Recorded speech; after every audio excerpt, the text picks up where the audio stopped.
বেশ কিছুদিন ধরে ফ্রিজের মধ্যে টমেটোগুলো অনাদরে অবহেলায় এপাশ ওপাশ নাড়াচাড়া খাচ্ছিল। বেচারারা কান্নাকাটি করে করে হয়রান হয়ে যাচ্ছে। কি করা যায়? শেষমেশ এগুলোকে বের করে নিয়ে টুকরো টুকরো করে ফেললাম। করে ফেলে কড়াইতে তেল গরম করে কালো সর্ষে, শুকনো লঙ্কা ফোড়ন দিয়ে টমেটোগুলোকে তুলে দিলাম। দিয়ে এবারে একটু নাড়াচাড়া করে একটু নুন আর হলুদ দিয়ে কিছুক্ষণ সেদ্ধ হওয়ার জন্য সময় দিলাম। জল দিইনি, এমনিই টমেটোর জলেতেই সেদ্ধ হচ্ছিল। তো সেদ্ধ হয়ে যাওয়ার পরে দেখলাম যে ফ্রিজে কয়েকটা আঙুরও কান্নাকাটি করছে। কি করা যায়?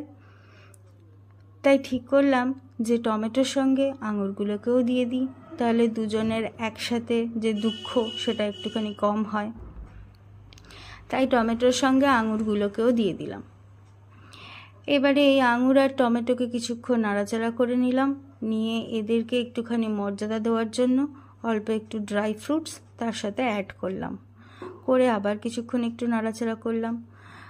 তারপর দেখলাম যে কিছুটা মিষ্টির রসও পড়ে রয়েছে, তাই আর সেটাকে ফেলি কেন, ওটাকেও এর সাথে যোগ করে দিলাম।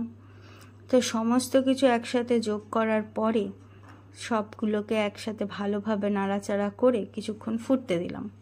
দেওয়ার পরেই দেখলাম যে সেটার রূপ, রং, গন্ধ সব কিছুই অন্যরকম হয়ে গেছে আর বেশ সুন্দর দেখতেও লাগছে। তো তৈরি হয়ে গেল টমেটোর চাটনি।